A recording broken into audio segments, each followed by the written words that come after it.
أعوذ بالله من الشيطان الرجيم بسم الله الرحمن الرحيم رب اشرح لي صدري ويسر لي أمري واحلل عقدة من لساني يفقهوا قولي رب زدني علما سبحانك لا علم لنا إلا ما علمتنا إنك أنت العليم الحكيم سورة الزمر की आयत नंबर 21 दगी मणिपुरी से तो इन सोला आगे को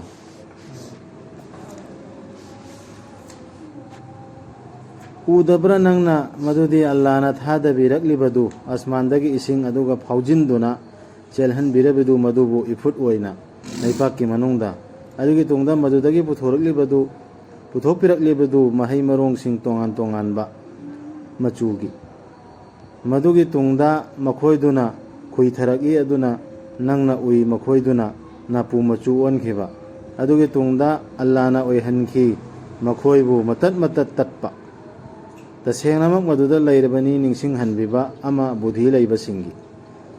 सिगी आयासी अहमदा अल्लाहना जन्नत की जहन्नम की ममांगदा हाइख्रेदना हाइबे इंदबगी न करिनो हाइबे इनबै न करिनो हाइबदु अदु मतुंदा सिगी आयासी हाइरइसी दलील ओइना हाइदि सी पुंबसे अल्लाहना तवरिमने भोजिकी महिमरोंग इसिंग पिरागा महिमरोंग हवलाला महिमरोंग दो अमक माइ मपुंसी लोजिलक्तना खुइ थरकपा नापु मचु ओलकपा सी पुंबसे बुद्धि लैबा सिंगिदी निंगसिंग हनबिबा मु ओइ हाइसी निंगसिंग हनबादि अल्लाह की आयात सिदा निंगसिंग हनबिबा अल्लाह खक्ता लाटकदमी हाइबा अल्लाह की हुकुम इनगदमी हाइबसिरने निंगसिंग हनबम ओइबसि खुदम सिंगसिनसु होजिकी हाइखिबसिंगसिना हाइदि सि पुंबसे अल्लाहना तवरिमी हाइबदो खंगनिंग निंगसिंग बादुदै अल्लाहना हाइबि इनगदमी अल्लाह खक्ता लाटकदमी हाइबा खंगनिंग निंगसिंग हनबम ओइबा असिंगबा बुद्धि लैबा मिसिंग अल्लाह खक्तना तवरिमी सि हाइरे अदुदि अल्लाह खक्तना हाइबि इनगदमी हाइबा निंगसिंगकपम पोखल्ले बुद्धि लै असिंगबा मिसिंग अदु ओइरबदि लोइरे अलम तरासी जन उदबरा है ना हम उदबरा के आदमी के हटा हो अलम तरा अलम तरासी जन उदबरा है ना उदरीबरा है लम से तरासी पास्ते नेबर है ना उदरीबरा हम उदबरा है ना उदरीबरा है तरती अला तरा है ना उदरीबरा है ना अला तरा लाम अला लम तरासी पास्ते नहीं लेती mana kadang untuk dapat dalam taraga aligau dekna tara sahayna tara hal emla dadi tara sahay se lamsi war dadi lamsi aw hum dadi alig tagani ya tagani waw tagani dekina waw se yaw matam da lamsi aw adi adu alig waw adi yaw idamar se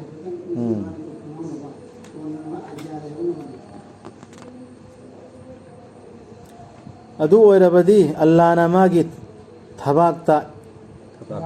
मागी थबाक्तु इस्लामदा पाक्थोक हनबिदुना महाकना लैजरबा मंगाल अमदा मागी रब्तगी लाकपा महाक अदुगा मानगदरा इस्लाम धर्मबु यानिंगदबा अमगा इस्लाम धर्मबु यानिंगदबा अमगा होजिकी अल्लाहना मागी थबाक्तु हांगदोकपिदुना इस्लामदने मंगाल अमा पीर मीदुगा मानगदराबा अदुना अवाबिनी मखोयदुगी मखोयगी थमोयसिंगदु कनसिनख्रबा अल्लाहबु निंगसिंगबगी मयोक्ता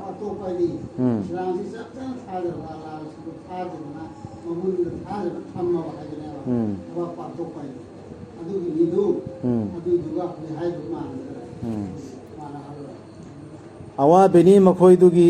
मखोयगी थमोयसिंगदु कनसिनख्रबा अल्लाहबु निंगसिंगबगी मयोक्ता मखोयदु लैरबनी मयेक सेंगलबा लंफैनबदा मथक्ता निंगसिंग बैना तर पनख्रिसे आइदि अल्लाहना इसिंग थारागा महि मरोंग हवलागा महि मरोंग दो अमंग माइ मफुनसिल ओजिल हलपा कुइध हलपा गांगिल हलपा अदु इदु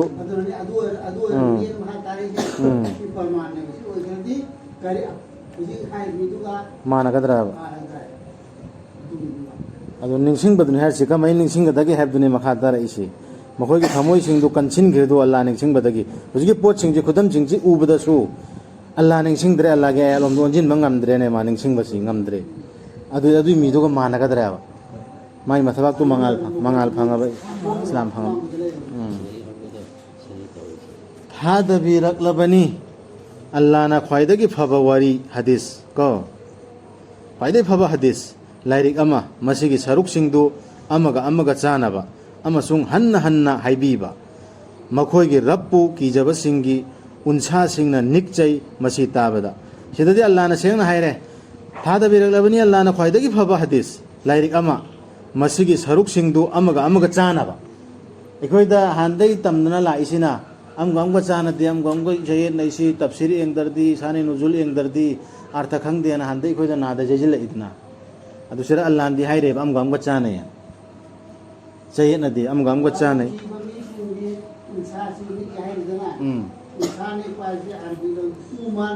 ꯇꯨꯃꯥꯟ ꯖꯨꯡꯕꯗꯨ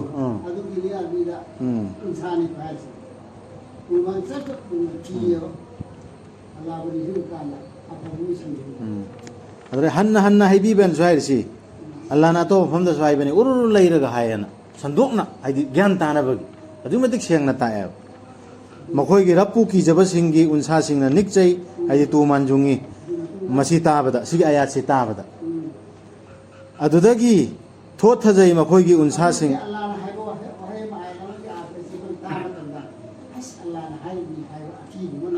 ꯅꯥꯏꯒꯗꯕꯅꯤ ꯑꯀꯤꯕ ꯑꯃ ꯄꯣꯛꯀꯗꯕꯅꯤ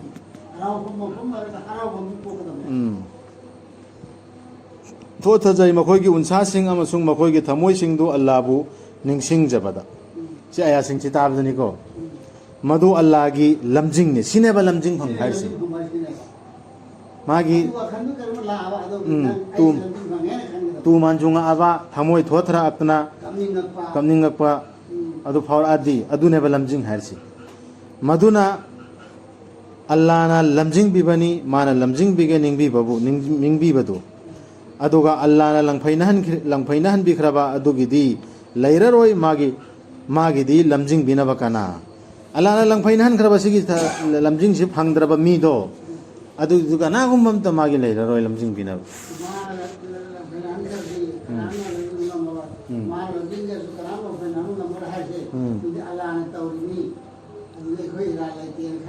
ꯅꯠꯇꯦ ꯑꯗꯨꯒꯤ ꯄꯥꯎꯈꯨꯝꯗꯤ ꯏꯇꯦꯟ ꯇꯦꯟꯅ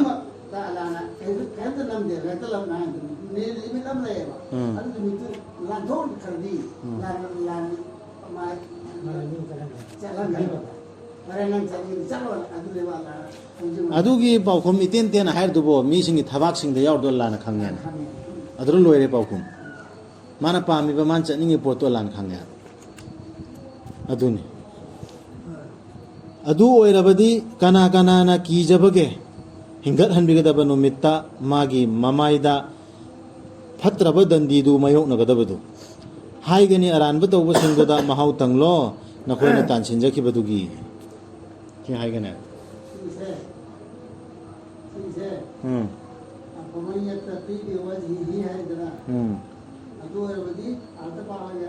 ꯑꯗꯨ ꯑꯣꯏꯔꯕꯗꯤ ꯀꯅꯥꯁꯤ ꯑꯃ ꯕ꯭ꯔꯦꯀꯦꯠ ꯃꯅꯨꯡꯗꯅꯤ ꯑꯃꯗꯤ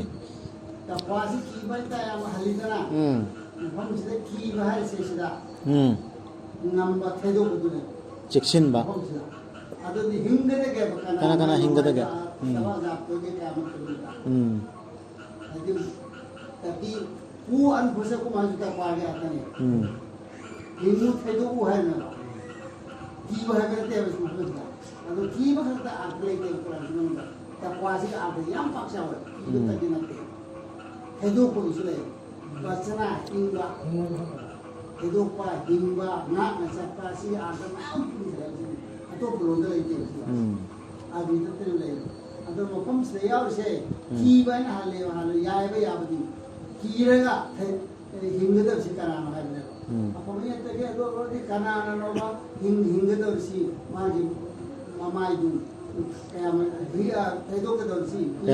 ꯀꯌꯥꯃ ꯅꯨꯃꯤꯠꯇ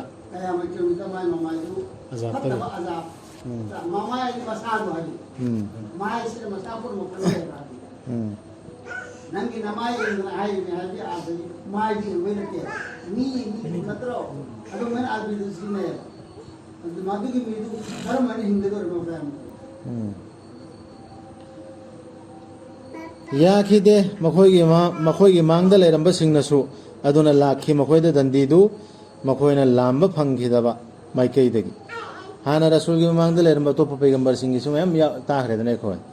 ꯃꯈꯣꯏꯗꯁꯨ ꯑꯜꯂꯥꯍꯒꯤ ꯔꯁꯨꯜ ꯑꯜꯂꯥꯍꯒꯤ ꯃꯦꯁꯦꯟꯖꯔ ꯂꯥꯛꯑꯕ ꯀꯥꯟꯗ ꯃꯦꯁꯦꯖ ꯌꯧꯍꯜꯂꯕ ꯀꯥꯟꯗ ꯌꯥꯗ꯭ꯔꯕ ꯀꯥꯟꯗꯅꯦꯕ ꯗꯟꯗꯤ ꯄꯤꯈ꯭ꯔꯤꯁꯤ ꯍꯦꯛꯇ ꯊꯥꯔꯛꯇ꯭ꯔꯤꯉꯩꯗ ꯄꯥꯎꯃꯤ ꯊꯥꯔꯛꯇ꯭ꯔꯤꯉꯩꯗ ꯃꯦꯁꯦꯟꯖꯔ ꯊꯥꯔꯛꯇ꯭ꯔꯤꯉꯩꯗ ꯗꯟꯗꯤ ꯄꯤꯈꯤꯗꯦꯕ ꯑꯜꯂꯥꯍꯅ ꯃꯈꯣꯏꯗ ꯐꯣꯡꯅ ꯈꯪꯍꯜꯂꯕ ꯑꯌꯥꯠ ꯈꯪꯍꯜꯂꯕ ꯃꯇꯨꯡꯗ ꯌꯥꯗ꯭ꯔꯕ ꯀꯥꯟꯗꯅꯦ ꯑꯗꯨꯅ ꯑꯜꯂꯥꯍꯅ ꯃꯈꯣꯏꯗ ꯆꯣꯞꯄꯒꯤ ꯃꯍꯥꯎ ꯇꯪꯍꯟꯈꯤ ꯇꯥꯏꯕꯪ ꯄꯨꯟꯁꯤꯗ ꯑꯗꯨꯕꯨ ꯑꯈꯦꯔꯠꯀꯤ ꯗꯟꯗꯤꯅꯗꯤ ꯍꯦꯟꯅ ꯆꯥꯎꯕꯅꯤ ꯃꯈꯣꯏꯅ ꯈꯪꯖꯔꯕꯗꯤ ꯍꯧꯖꯤꯛ ꯗꯨꯅꯤꯌꯥꯗ ꯃꯨꯁꯂꯤꯝ ꯃꯨꯁꯜꯃꯥꯟꯅ ꯂꯩꯔꯤꯕ ꯑꯩꯈꯣꯏ ꯄꯥꯡꯒꯜꯅ ꯂꯩꯔꯤꯕꯁꯤꯡꯁꯤ ꯀꯗꯥꯏ ꯃꯐꯝꯗ ꯆꯣꯞꯇꯕ ꯌꯥꯎꯔꯤꯃꯣ ꯐꯠꯇꯕꯒꯤ ꯍꯨꯔꯥꯟꯕꯒꯤ ꯆꯤꯟꯊꯤꯕꯒꯤ ꯀꯔꯞꯁꯟꯒꯤ ꯃꯨꯁꯂꯤꯝ ꯌꯥꯎꯗꯕ ꯃꯐꯝ ꯂꯩꯔꯤꯕ꯭ꯔꯥ ꯃꯨꯁꯂꯤꯝꯅꯤ ꯍꯥꯏꯖꯕ ꯀꯥꯡꯕꯨꯗꯨ ꯑꯈꯦꯔꯠ ꯗꯨꯅꯤꯌꯥꯗꯁꯨ ꯆꯣꯞꯄꯅꯤ ꯑꯈꯦꯔꯠꯇꯁꯨ ꯆꯥꯎꯒꯗꯕꯅꯤ ꯑꯗꯨꯅ ꯃꯦꯁꯦꯖꯁꯤꯗꯤ ꯑꯩꯈꯣꯏꯗ ꯂꯥꯛꯏ ꯅꯠꯇ꯭ꯔꯣ ꯑꯩꯈꯣꯏꯗꯅꯦꯕ ꯌꯧꯔꯛꯏꯁꯤ ꯁꯤ ꯈꯟꯊꯕ ꯌꯥꯕ ꯑꯌꯥꯠꯅꯤ ꯂꯣꯏꯅ ꯁꯣꯏꯗꯅꯃꯛ ꯑꯩꯈꯣꯏꯅ ꯊꯝꯕꯤꯔꯕꯅꯤ ꯃꯤꯑꯣꯏꯕꯒꯤꯗꯃꯛ ꯀꯨꯔꯥꯟꯁꯤꯒꯤ ꯃꯅꯨꯡꯗ ꯈꯨꯗꯝ ꯄꯔꯃꯥꯟ ꯈꯨꯗꯤꯡꯃꯛ ꯃꯈꯣꯏꯅ ꯈꯟꯊꯖꯅꯕ ꯇꯨꯁꯤꯗ ꯈꯟꯊꯖꯅꯕꯁꯤ ꯀꯨꯔꯥꯟ ꯇꯣꯏꯅ ꯌꯥꯎꯕꯅꯤ ꯀꯨꯔꯥꯟꯁꯤꯗ ꯂꯣꯏꯅ ꯊꯝꯃꯦꯕ ꯗꯂꯤꯜ ꯄꯨꯝꯕ ꯃꯤꯑꯣꯏꯅ ꯈꯟꯊꯔꯛꯅꯕ ꯑꯆꯨꯝꯕꯗ ꯇꯥꯔꯛꯅꯕ ꯂꯝꯕꯤꯁꯦ ꯊꯝꯕꯤꯔꯕꯅꯤ ꯍꯥꯏꯁꯦ ꯋꯥꯍꯩꯁꯤ ꯏꯆꯠ ꯆꯠꯂ ꯑꯥꯊꯔ ꯑꯩꯈꯣꯏꯅ ꯐꯨꯊꯕꯤꯔꯕꯅꯤ ꯍꯥꯏꯕꯅꯤ ꯐꯨꯊꯔꯣ ꯆꯠꯂꯣꯅ ꯍꯥꯏꯕꯗ ꯍꯟꯕꯁꯨ ꯄꯪꯉꯥꯕ ꯂꯩꯇꯣ ꯗꯔꯕꯅ ꯍꯥꯏꯁꯦ ꯑꯗꯨꯒꯤ ꯃꯑꯣꯡꯗꯅꯦꯕ ꯁꯤꯒꯤ ꯗꯔꯕꯅ ꯖꯔꯕ ꯍꯥꯏꯗꯤ ꯐꯨꯕ ꯅꯠꯇ꯭ꯔꯣ ꯑꯩꯈꯣꯏꯅ ꯖꯔꯕ ꯐꯨꯕ ꯍꯥꯏꯅꯔꯝꯗ꯭ꯔꯣ ꯑꯗꯨꯒꯤ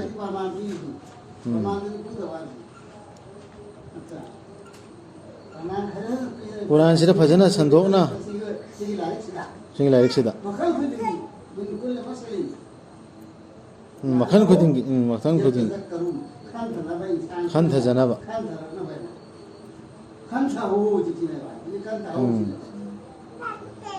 ꯑꯔꯕꯤ ꯂꯣꯟꯒꯤ ꯀꯨꯔꯥꯟ ꯑꯣꯏꯅ ꯑꯁꯣꯏꯕ ꯑꯃꯠꯇ ꯌꯥꯎꯗ꯭ꯔꯕ ꯃꯈꯣꯏꯅ ꯆꯨꯝꯅ ꯆꯠꯆꯅꯕ ꯆꯨꯝꯅ ꯆꯠꯅꯕꯒꯤꯗꯃꯛꯇꯅ ꯁꯤꯗ ꯑꯁꯣꯏꯕ ꯑꯃꯐꯥꯎ ꯌꯥꯎꯗ꯭ꯔꯦꯅ ꯑꯜꯂꯥꯍꯅ ꯍꯥꯏꯔꯤꯁꯤ ꯑꯁꯣꯏꯕꯁꯨ ꯌꯥꯎꯗ꯭ꯔꯦ ꯑꯗꯨꯗꯤ ꯑꯋꯥꯠꯄꯁꯨ ꯌꯥꯎꯔꯝꯐꯧꯗ꯭ꯔꯦ ꯃꯄꯨꯡ ꯐꯥꯔꯦ ꯍꯥꯏꯔꯤꯃꯤꯁꯤ ꯃꯄꯨꯡ ꯐꯥꯔꯦ ꯀꯝꯄ꯭ꯂꯤꯠ ꯑꯣꯏꯔꯦ ꯊꯝꯕꯤꯔꯤ ꯑꯜꯂꯥꯍꯅ ꯄꯔꯃꯥꯟ ꯑꯃ ꯃꯈꯥꯗ ꯄꯔꯃꯥꯟ ꯑꯃꯒ ꯊꯝꯃꯛꯑꯦꯀꯣ ꯊꯝꯕꯤꯔꯤ ꯑꯜꯂꯥꯍꯅ ꯀꯨꯔꯥꯟꯗꯤ ꯍꯟꯅ ꯑꯩꯈꯣꯏꯒꯤ ꯄꯥꯕꯗꯨ ꯄꯥꯅꯕ ꯑꯗꯨꯅꯤ ꯄꯥꯅꯈ꯭ꯔꯤꯁꯦ ꯑꯔꯕꯤ ꯑꯣꯏꯅ ꯄꯤꯔꯦ ꯄꯥꯅꯕ ꯀꯔꯤꯒꯤꯅꯣ ꯅꯈꯣꯏꯒꯤ ꯂꯝꯗ ꯑꯔꯕꯤ ꯂꯣꯟ ꯑꯔꯕꯇꯅꯦꯕ ꯍꯥꯏꯁꯤ ꯂꯣꯟ ꯅꯠꯇ꯭ꯔꯣ ꯑꯔꯕꯤ ꯂꯣꯟ ꯑꯣꯏꯅ ꯑꯩꯈꯣꯏ ꯅꯔꯣꯟꯗ ꯒꯩꯔꯖꯤ ꯑꯣꯏꯖꯤꯟ ꯀꯔꯤꯝꯇ ꯑꯩꯈꯣꯏ ꯌꯥꯎꯗ꯭ꯔꯣ ꯆꯨꯝꯃꯤ ꯁꯤ ꯀꯔꯤꯒꯤꯅꯣ ꯂꯑꯜꯂꯍꯨꯝ ꯌꯠꯇꯀꯨꯟ ꯃꯈꯣꯏꯅ ꯃꯤꯑꯣꯏꯕꯁꯤꯡꯁꯤꯅ ꯑꯩꯈꯣꯏꯒꯤ ꯂꯝꯁꯤꯒꯤ ꯃꯤꯅ ꯃꯤ ꯄꯨꯝꯅꯃꯛꯅ ꯇꯛꯋꯥ ꯂꯩꯅꯕ ꯑꯜꯂꯥꯍꯕꯨ ꯀꯤꯔꯒ ꯁꯤꯒꯤꯁꯤꯅꯤ ꯑꯩꯈꯣꯏꯅ ꯁꯤꯒꯤ ꯀꯨꯔꯥꯟꯒꯤ ꯑꯌꯥꯠ ꯑꯁꯦꯡꯕ ꯑꯐꯣꯡꯕ ꯑꯜꯂꯥꯍꯅ ꯁꯨꯃꯥꯏꯅ ꯍꯥꯏꯔ ꯃꯇꯨꯡꯗꯅꯦꯕ ꯑꯩꯈꯣꯏꯗ ꯅꯍꯥꯟꯗꯒꯤ ꯁꯣꯛꯍꯟꯗꯗꯅ ꯊꯅꯝꯃꯤꯁꯤ ꯍꯥꯏꯗꯤ ꯍꯦꯛꯇ ꯄꯥꯔꯨꯅꯨ ꯈꯪꯉꯣꯏ ꯉꯥꯎꯒꯅꯤ ꯑꯗꯨꯗꯒꯤ ꯑꯥꯔꯊ ꯌꯥꯝ ꯂꯨꯏ ꯋꯥꯍꯩ ꯑꯃꯒꯤ ꯑꯥꯔꯊ ꯌꯧꯔꯤ ꯃꯤ ꯁꯨꯃꯥꯏꯅ ꯁꯥꯡꯒꯗꯕꯅꯤ ꯁꯤ ꯇꯧꯒꯗꯕꯅꯤꯅ ꯇꯧꯗꯅ ꯊꯝꯕꯤꯔꯤ ꯑꯜꯂꯥꯍꯅ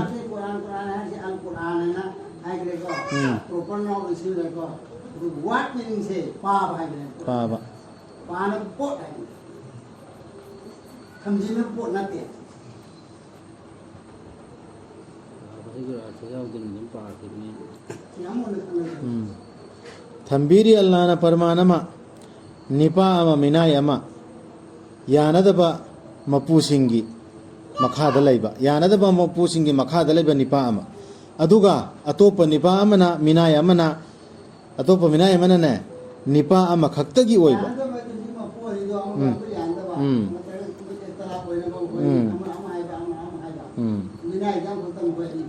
ꯑꯗꯨꯗꯩ ꯑꯃꯅꯅꯦ ꯅꯤꯄꯥ ꯑꯃꯈꯛꯇꯒꯤ ꯑꯣꯏꯕ ꯑꯅꯤꯒꯤ ꯑꯣꯏꯗꯕꯀꯣ ꯃꯈꯣꯏ ꯑꯅꯤꯗꯨ ꯃꯥꯟꯅꯕ꯭ꯔꯥ ꯆꯥꯡꯗꯝꯅꯕꯗ ꯊꯥꯒꯠꯂꯤꯕ ꯄꯨꯝꯅꯃꯛ ꯑꯜꯂꯥꯍꯕꯨꯅꯤ ꯅꯠꯇꯦ ꯃꯈꯣꯏ ꯑꯌꯥꯝꯕꯅ ꯈꯪꯗꯕꯅꯤ ꯁꯤꯗ ꯈꯟꯊꯕ ꯌꯥꯕ ꯁꯤ ꯈꯟꯊꯒꯗꯕꯅꯤ ꯁꯤ ꯑꯌꯥꯠꯁꯤ ꯑꯩꯈꯣꯏꯅ ꯑꯣꯔꯗꯔ ꯏꯟꯒꯗꯧꯔꯤꯁꯤ ꯃꯤ ꯑꯅꯤ ꯑꯍꯨꯝꯒꯤ ꯏꯟꯖꯤꯜꯂꯣ ꯑꯜꯂꯥꯍꯅ ꯍꯥꯏꯔꯛꯄꯗꯨꯁꯨ ꯏꯟꯗꯅ ꯆꯠꯂꯣ ꯁꯣꯝꯗꯩ ꯐꯇꯋꯥ ꯄꯤꯁꯤꯜꯂꯛꯄꯗꯨꯁꯨ ꯏꯟꯗꯅ ꯆꯠꯂꯣ ꯀꯔꯝꯍꯥꯏꯅꯅꯣꯕ ꯑꯩꯈꯣꯏꯁꯤ ꯆꯠꯀꯗꯧꯔꯤꯁꯤ ꯂꯝꯕꯤꯁꯤ ꯁꯤꯒ ꯑꯗꯨꯒꯤ ꯄꯔꯃꯥꯟꯅꯦ ꯁꯤ ꯄꯤꯔꯤꯁꯤ ꯑꯃꯅ ꯑꯃ ꯍꯥꯏ ꯀꯔꯝꯕꯅꯣ ꯆꯠꯀꯗꯧꯔꯤꯁꯤ ꯑꯗꯨ ꯆꯠꯀꯗꯕ ꯄꯣꯠꯇꯣ ꯑꯩꯅ ꯍꯥꯏꯕꯤꯔꯦ 하이게 하이도 라이스면 좀 있어. ลายสิมาตรงนี้จะรู้ให้ไหมสิขังอายามมันขังดับเนี่ยช่วยลานให้กายามมันขังไว้ภาษากี่ว่าสิ सागे कुरान पा भाई से อืม आदि लोन था आदि ना आदि आरब लेबाक तदी एको ना युद्ध फिदा हन मकैना ना मकैना पारी नंदना อืม आरब तदी मोना हाथ तो खंग रहा อืม अदर गांगा पाथ जा रहे एको सिर्फ ब्लाइंड है करी है मो करम तो थे थंग मत अदर खंग न बस हो ना खंग न हो ना दी अदुदी खामल का खंग है बने อะดูขังไปเนี่ยนะตำบัจจัตนาอีไปปูหักตะตึ้ยตำโมเรสิขังน่ะไปเนี่ยนะมาดันสาดะไกดะ तमंत्रे มะค่อยสู้ तंबसु कुरान तो हाइबी โบราณให้พี่เตรียมให้นะ इसको बता वारी อืม वारी तो तया मिसा के कुरान हाइ तो बोलते थे हाइ हाइ। वारी तो में लुम सकते วารีตเนี่ยลุมจัก यार वादी हाइ कुरान ना दुनिया तो अदुदी से में तो आन एक्सेप्शन वन तो दे อืม ดอกเตอร์แล้วก็น่าจะอยากแต่ทางไง อะดูให้เรามาตุ้งกันนี่ มันเจ้าหน้าที่ดูบอก มาคาดให้ได้สิ ที่ให้เราจิกิทาร์ก็มาประมาณปีเป็นสิ่งนั้น สิให้เรามาตุ้งแต่มาคาดให้ได้สิแต่เสียงน้ำมักนั่งสู้สีกันได้ปะนี่อะดูก็แต่เสียงน้ำมักมาค่อยสู้สีกันได้ปะนี่รวยนะปุ่นนะสีกันได้รงหักกันเนี่ยอะดูดีฮะ हम मिसिल है और फत พัตตมิชุเลหรอยอะดูดีไอ้น่ะหุจิให้ไปอินเทอร์เน็ตจักรตัวมีเชลีเดอร์เซมาสู้สีดาวเรียบไอ้น่ะหุจิอาจุมบัมมีเนี่ยจูบัมมีเนี่ยนะให้อินเทอร์เน็ตจักรตัวมีสีมาสู้สีกันดาวเรียนบีอร์สูมาสู้สีกันดาวเรียบไอ้สู้สีดาวเรียบอะดูดีฮิซับเราดอร์เซอัลลาห์เนี่ย दुकान हो adu khan thagadan adu ki tungda tasena mak na khoi amuk hingal hanbi gada bani hingal hanbi gada banu mitta na khoi ge rab ki manakta ye na rakhi gani ye na dauri ada lai manakta nang na hijim dei choi bani ma na hijim dei choi bani ana mam yaw khre dana ma khoi ji hena saza bi bi yo na ma khoi na haib dei khoi lamang na khrimi ma khoi ji ni hena phuana ada hai ge dauri lai manak film मन लान पीर में ha लान film मन पीर में Quran piram अल्लाह का तो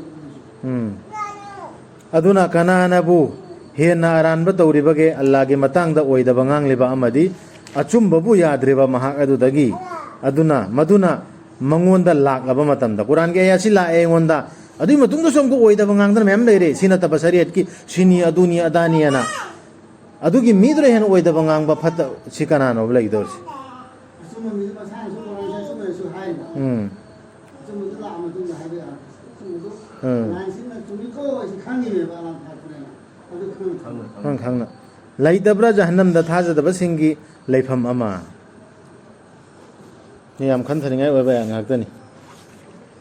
achumba purakpa mahaktu amadi maduda thajaba singdu makhoi duni chumna chachaba singdu aikoina yenariba mayam si manungdane achumba ama pura iba mi achumba natraga achumba si sinena ta eriba pura iba achumba chali mi du aduneba achumba chatpa sing सुमन तो करा ले chumba Quran da leine makoina phangjagani makoina ningjaba pumnama makhoi gi rabki manakta maduni mana afaba tawba singi sineba mana afaba tawba singi aduna muthat pinaba maduna muthat pinaba Allah na makhoidagi makhoina tawkhiba khwaidagi fattabadu aduga pibinaba makhoida makhoigi mana makhoina tawjakhiba khwaidagi phabadugi chang मागे फत्तबसु मुथत पिरनी ख्वाइदे फत्तब तौखेबा माना शिरक तौरमसो अल्लाह के हुकुम से माने इंदन चलाबा तौबा तौदन वंजिल आबा अल्लाह के सिरा हाई सिदी सोय रेन तौरिसे तौबा तौबा अस्तगफिरुल्लाह हाइबदु नते को मरु ओइना अदु खक्त नते अब चिंदा हाइबदु माना लामा शिरक तौरुरे तोपन हाइबे इंदन खोतन बिदत की सब मैम तौरुरे अदु मतुंग दा अल्लाह दो वंजिल लगतन हाई सिनी ने अल्लाह के हुकुम दु सिनी सि जगद मेन वंजिल आबा माना ख्वाइदे तौबा फत्तब तौरुब दो ख्वाइदे फब ओंथो अपिरने अदु भगो तुसु ओंथो पीर ये ना ख्वाइदे फब फतो फबसिंगो अदु मारा से पाइदे है फगाना नि तब तो अदुगी चांग पिरने मना तो अदु जमा मने sai फतो फबती मना फदु जिला दिको तो वा कबूल तो नहीं नत्तब्रा अल्लाह ना ओकलबा हिंगे तो हो हाइबरी नाम गुना में तो वर्षु हिंगे से तो को तो हो उजिल हो तो फिर को और उसकी दिमाग आ नत्तब्रा अल्लाह ना ओकलबा हाइबदु मागी मनाई की दमक अरे अल्लाह की मनाई की दमक रसूल की दमक ला है याद को अदुबु मखोइना किहल्ली नंगबो रसूलदन हैरसी माबु थमलगा अदि अल्लाहबु थमलगा मखोइना लालेबा लाइसिंगदुना मखोइना लालेबा लाइसिंग एदि सिर मूर्ति नते सिर सिन रइसिदि मखोइना थाजरिबा पीर अमीर लीडर में आमदो कैरोइ लेकाय की नत्र खुन की नत्र का कंट्री की अदि दुना किहल्लेबा अल्लाह थमलगा मखोइना हाइदु इन्नबा नंग मांगानी बर्बाद तारनी लाइव किहल्लसु अल्लाह ला लंगफैनहन बिखरबा मागी दी लेररोय मागी लमजिंग बिनबा kana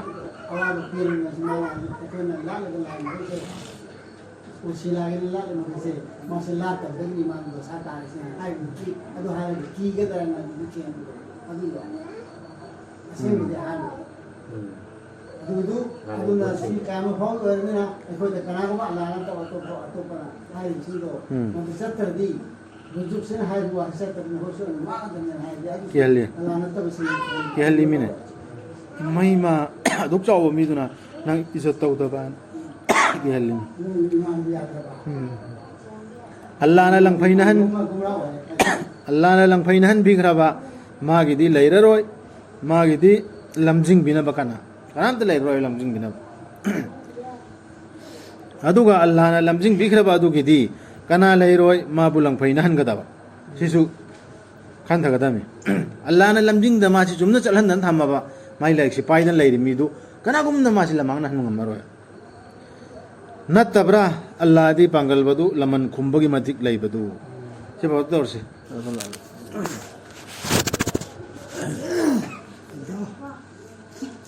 ayat among mun na khan